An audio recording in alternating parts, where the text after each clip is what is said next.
Okay, so we're going to begin learning about a topic of Refuah. This paper that you have in front of you says Refuah b'Shabbos lemeni'as chayli, which is to prevent a sickness. I don't know if we'll get through the entire paper. Refuah is a large topic.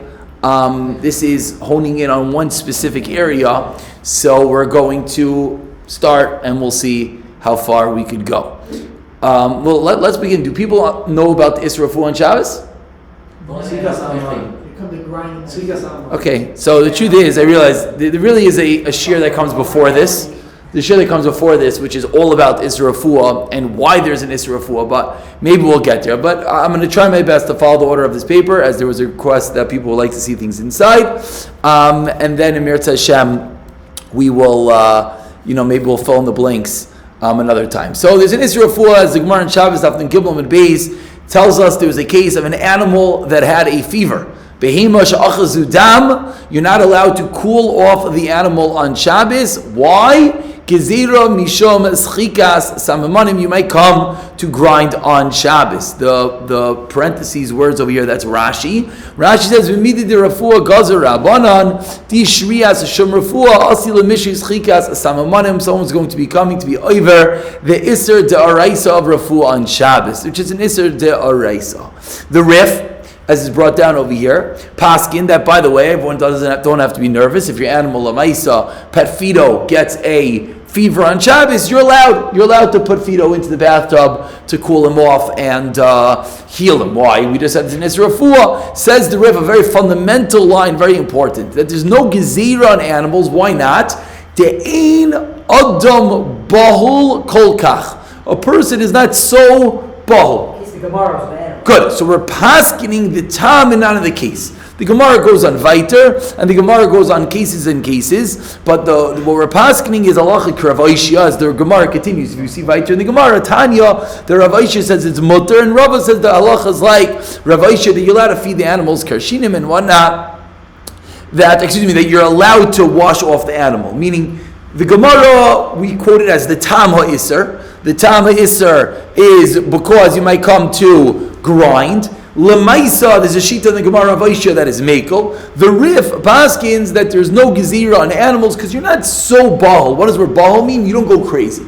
You don't go crazy if your animal is sick. Under a full of Re'ima, delesi lisamanim, and you're not going to come. Your animal is sick. What are you going to come to do as already?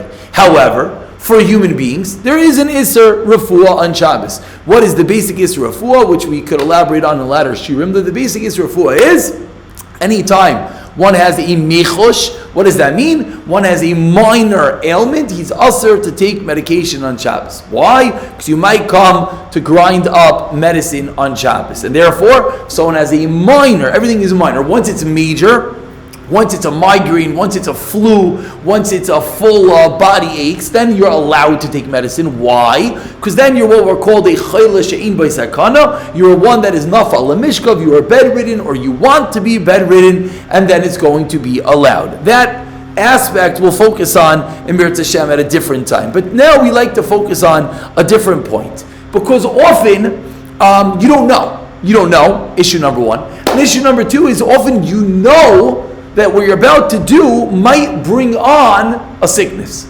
Classical case that we're going to discuss is Tums. Someone's going to eat chalent, and he's going to have a heartburn. Once he has the heartburn, is he going to be allowed to take Tums and Shabbos? So, is he going to be Nafal and Mishkov?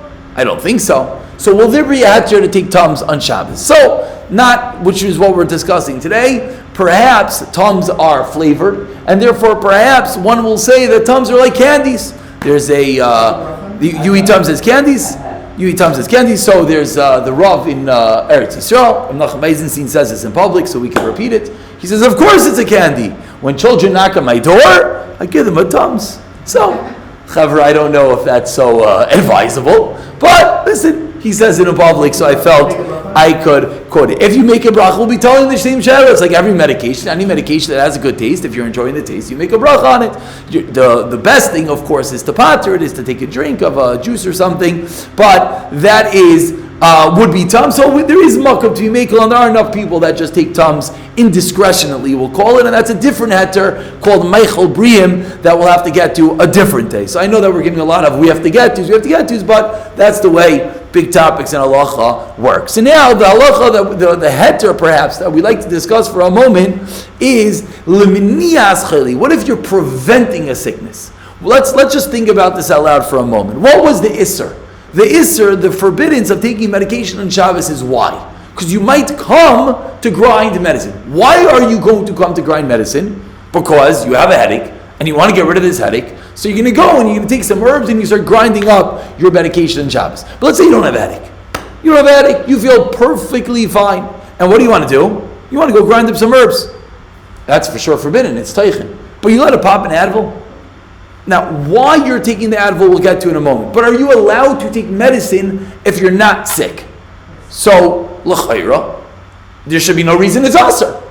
There should be no reason it's aser. But now we need to riot to this, and let's learn a few Mar Mekaymis inside. There's Gemara in Shabbos.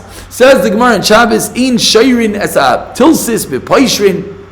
You're soaking this item in lukewarm water. V'sheisin esamayim therefore. Afilu leman da asar, says the Gemara, to create this medicine and eat it, whatever. Hani mileicha deloy ishti klal aval hacha kivon de ishti chamsho maili shabbata yiloshasi b'shabbos mistakin. If you don't drink it, you're going to come to get sick. The Rambam, when he quotes this halacha, he says, "Afilu rak chashash yichle." You might get sick, says the Rambam. Comes along with Shem Zalman Arbach, based on the aforementioned sources, and he says, "To rufot b'Shabbos leminias chayli." You're taking medicine to prevent a sickness. Lanias daiti hadavar pashit shemuter lakachas trufais. It's muter imu b'matzah kozeshem lo yikachas trufais yichle. If you're going to come, that you're going to get sick. The lamanamtin. Why should you wait until you get sick? And this is part A, which is we're basically going to stop here and we'll take questions. But part A is, if whatever you're doing is preventing something else, why do you have to wait to get sick? Which means there's really two things hidden in this Rosh Hashanah. Number one is, let's say you have a trigger of a migraine, and you know in an hour you're going to get the migraine, which is going to properly send you to bed. Do you have to wait to get the migraine to take the medication? What? Chazal are sadistic? They want you just to be in pain? Of course not. So you can take the medicine now.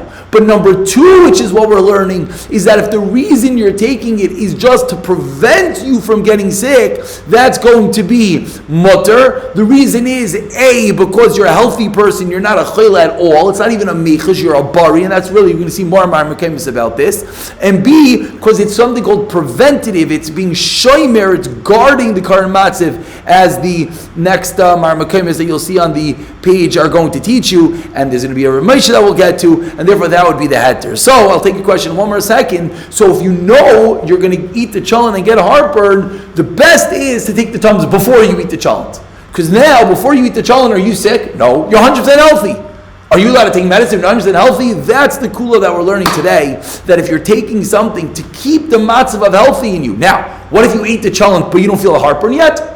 So that's already going to be a little bit of a gray area. Maybe yeah, maybe no. We could discuss it. But before the sickness comes, that would be the avenue of kula, because it's not within the gather of you're going to be so bold to come to transgress the isser of toichein.